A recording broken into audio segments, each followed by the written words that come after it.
नमस्कार. या क्षणाची सर्वात मोठी बातमी. महाराष्ट्र पोलीस जगात सर्वात अकार्यक्षम चोरांसोबत पोलिसांची पार्टनरशिप. नेमकं काय आहे बातमीत हे सविस्तर जाणून घेण्यासाठी मराठी राजकारण न्यूज या यूट्यूब चॅनलला अजूनपर्यंत सबस्क्राईब केलं नसेल तर लगेच सबस्क्राईब करा. व्हिडिओ आवडल्यास लाईक आणि शेअर करा.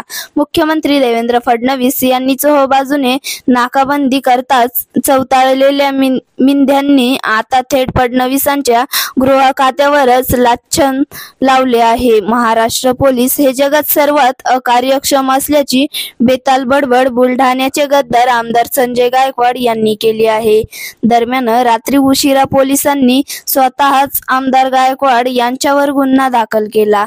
वाचाळ आणि बिनडोक वक्तव्यांसाठी कुख्यात असलेले मिंधे गटाचे थेट आमदार संजय गायकवाड यांनी पत्रकारांशी बोलताना आज थेट मुख्यमंत्री देवेंद्र फडणवीस कारभारी असलेल्या गृह खात्यावरच गंभीर आरोप केला. माझ्या पार्टनरशिप मुलाला धमकीचे पत्र आले. माझी गाडी उडवण्याचा प्रयत्न करण्यात आला, पण पोलिसांनी या प्रकरणात कोणतीही चौकशी केली नाही. शासनाने कोणताही नवीन कायदा केला की पोलिसांचा हप्ता वाढतो. दारूबंदीच्या नावाखाली पोलीस हप्ते खातात. पकडलेला मुद्देमाल 50 लाखांचा असेल तर पोलीस तो फक्त 50,000 रुपयांचाच दाखवतात. मुळात महाराष्ट्र पोलिसांसारखे अकार्यक्षम या जगात दुसरे कोणीच नाही.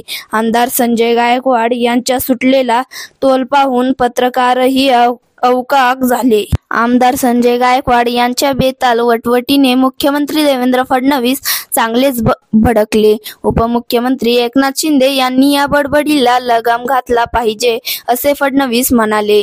गद्दारांचे नेते एकनाथ शिंदे हे रविवारी बुलढाण्यात येत आहेत. विधानसभा निवडणुकीत मिळालेल्या यशाबद्दल आभार मानवण्यासाठी येत असलेल्या शिंदेंना जिल्ह्याची परिस्थिती माहिती आहे का? शेतकरी आत्महत्या करत आहेत. तरुणांना रोजगार नाही. शिक्षण आणि आरोग्य व्यवस्था कोलमडली आहे. अशा परिस्थितीत आभार कसले मानता? माफी मागा असा टोला शिवसेना उद्धव बाळासाहेब ठाकरे प्रवक्त्या जयश्री शेळके यांनी लगावला.